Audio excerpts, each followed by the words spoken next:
जय श्री राम भक्तों, आप सभी का सादर स्वागत है।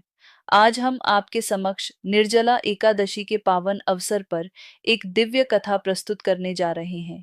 यह कथा व्रत की महानता, आत्मसंयम और श्रीहरि विष्णु की अपार कृपा का अद्भुत उदाहरण है।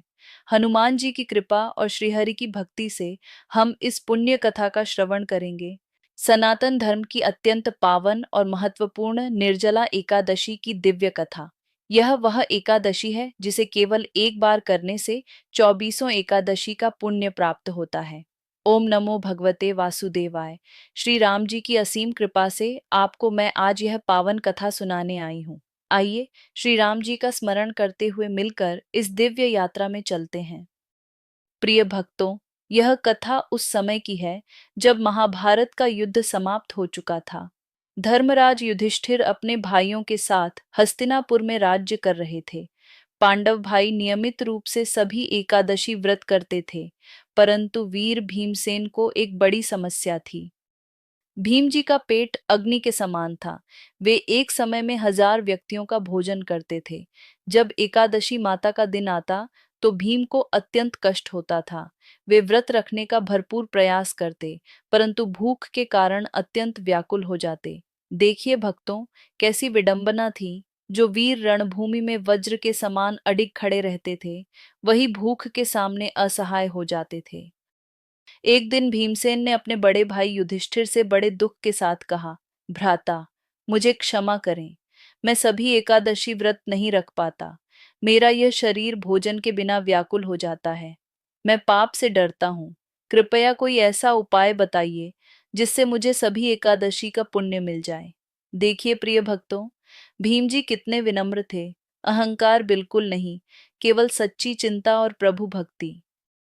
युधिष्ठिर ने बड़े प्रेम से कहा, भीम, तुम्हारी समस्या का समाधान केवल हमारे प्रभु श्री कृष्ण जी के पास है। चलो द्वारका चलते हैं। जब पांडव द्वारका पहुंचे तो प्रभु श्री कृष्ण ने अपने मित्रों का कितना सुंदर स्वागत किया। भीम ने अपनी समस्या अत्यंत विनम्रता से बताई। श्री कृष्ण मुस्कुराए, वह मुस्कान जो सारे संसार के दुख हर लेती है। श्री कृष्ण बोले, भीम, तुम्हारे लिए मैं एक अत्यंत विशेष एकादशी बताता हूँ। ज्येष्ठ मास की कृष्ण पक्ष की एकादशी को निर्जला एकादशी कहते हैं। इस दिन यदि तुम निर्जल व्रत रखो, अर्थात जल की एक बूंद भी न पियो, तो तुम्हें 24 एकादशी का पुण्य मिलेगा। भीम ने जिज्ञासा से पूछा, किंतु कृष्ण, यह कठिन व्रत मैं कैसे करूंगा? पानी के बिना कैसे रहूंगा? श्री कृष्ण मुस्कुराए और बोले, प्रिय भीम, व्रत केवल पेट का नहीं, हृदय का भी होता है। जब तुम निर्जला एकादशी करोगे तो तुम्हारा मन पूर्णतः भगवान के नाम में रम जाएगा। भूख प्यास की यह अनुभूति तुम्हें उन निर्धन माताओं बहनों की याद दिलाएगी जो प्रतिदिन इसी स्थिति में अपने बच्चों को खिलाकर खुद भूखी रह जाती हैं।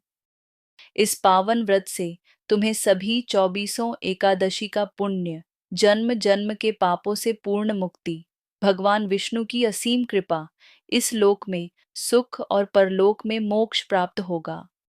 भीमसेन ने श्री कृष्ण की बात सुनकर पूरे मन से संकल्प लिया कि वह अब निर्जला एकादशी का व्रत पूरी श्रद्धा के साथ करेंगे। वह ज्येष्ठ कृष्ण एकादशी के दिन प्रातःकाल उठे, पवित्र स्नान किया और शांत मन से भगवान विष्णु के सामने जाकर बैठ गए। फिर पूरे दिन बस एक ही साधना में लीन रहे। हरे कृष्ण मंत्र का निरंतर जाप करते रहे। न एक बूंद जल पिया, न किसी सांसारिक चीज की चिंता की। हर क्षण हरि नाम की गूंज उनके मन में थी। दीन दुखियों की सेवा का मन में दृढ़ संकल्प लिया और प्रभु के सुंदर चरणों का ध्यान करते हुए सारा दिन भक्ति में बिताया। सूर्यास्त के समय भीम जी की हालत बड़ी गंभीर हो गई, परंतु उनका संकल्प हिमालय की तरह अटल था। रात्रि के समय भीमसेन को स्वप्न में साक्षात भगवान विष्णु के दर्शन हुए। कितने सुंदर थे वे, श्याम सुंदर, पीतांबरधारी, शंख चक्र गदा पद्म धारण किए हुए। उन्होंने कहा, वत्स भीम, तुमने अद्भुत तपस्या की है। मैं तुमसे अत्यंत प्रसन्न हूँ। तुम्हें न केवल 24 एकादशी का पूर्ण पुण्य मिला है, बल्कि तुम्हारे इस महान व्रत से तुम्हारे कुल की 7 पीढ़ियों तक का उद्धार हो गया है। भीम, इस व्रत को अब भीमसेनी एकादशी भी कहा जाएगा। जो भी स्त्री पुरुष इसे करेगा वह मेरा प्रिय होगा। यह कहकर वह अंतर्ध्यान हो गए। प्यारे भक्तों, अब कथा सुनने के बाद यह जानते हैं कि एकादशी व्रत कैसे करें। पूर्व संध्या दशमी को सूर्यास्त के बाद सात्विक और हल्का भोजन करें। मन में व्रत का दृढ़ संकल्प लें। परिवार के सभी सदस्यों से आशीर्वाद लें। अब एकादशी के दिन ब्रह्म मुहूर्त में उठकर स्नान करें, स्वच्छ और पवित्र वस्त्र धारण करें, भगवान विष्णु का षोडशोपचार पूजन करें, दिन भर निर्जल रहें, जल की एक बूंद भी न पिए, निरंतर हरि नाम का जाप करें, गीता जी या विष्णु सहस्त्र नाम का पाठ करें, रात्रि जागरण करें और भजन कीर्तन करें। अगले दिन द्वादशी को पारणा, प्रातः स्नान के बाद ब्राह्मण को दान दें। पहले तुलसी युक्त जल ग्रहण करें, फिर सात्विक भोजन करें। भक्तों, यह पावन कथा हमें क्या सिखाती है? भीमसेन का दृढ़ संकल्प दिखाता है कि यदि हमारे मन में सच्ची निष्ठा हो तो असंभव भी संभव हो जाता है। और जब भक्त पूरे मन से प्रयास करता है तो भगवान स्वयं उसकी सहायता के लिए आते हैं।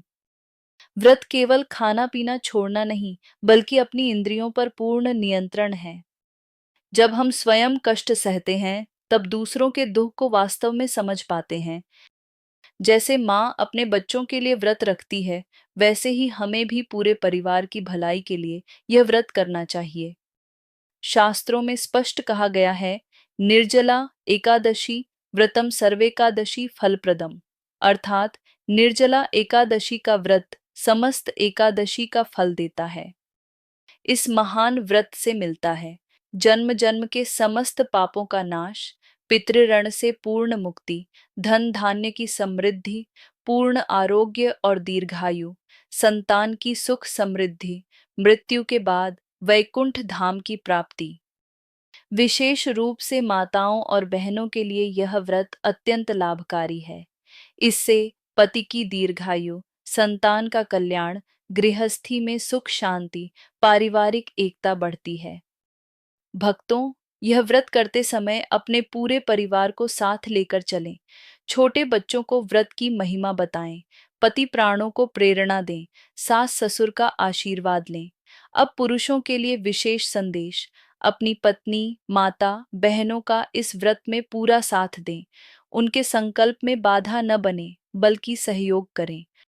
मैं प्रार्थना करती हूँ, निर्जला एकादशी माता का यह पावन व्रत आप सभी के जीवन में अपार सुख समृद्धि लाए, सभी कष्टों और विपत्तियों का नाश करे। भगवान विष्णु की कृपा सदा बनी रहे। आपके घर में शांति, प्रेम और भक्ति का वास हो। माता पिता, पति पत्नी, संतान सभी स्वस्थ और प्रसन्न रहें। मेरे प्रभु विष्णु आप सभी की मनोकामनाएं पूर्ण करें। हरि ओम तत्सत। ओम नमो नारायण। एकादशी माता की जय। भगवान विष्णु की जय। निर्जला एकादशी की जय। भीमसेन की जय। सभी माताओं बहनों की जय। सभी भाइयों की जय।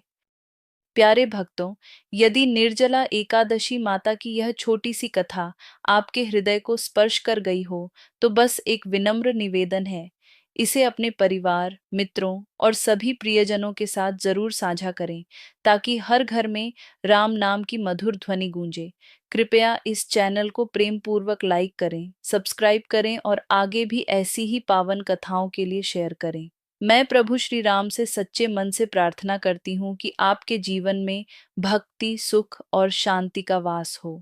अब अगली कथा में फिर मिलेंगे, एक और पावन एकादशी माता की कथा के साथ। अंत में पूरे प्रेम, श्रद्धा और विनम्रता के साथ जय श्री राम,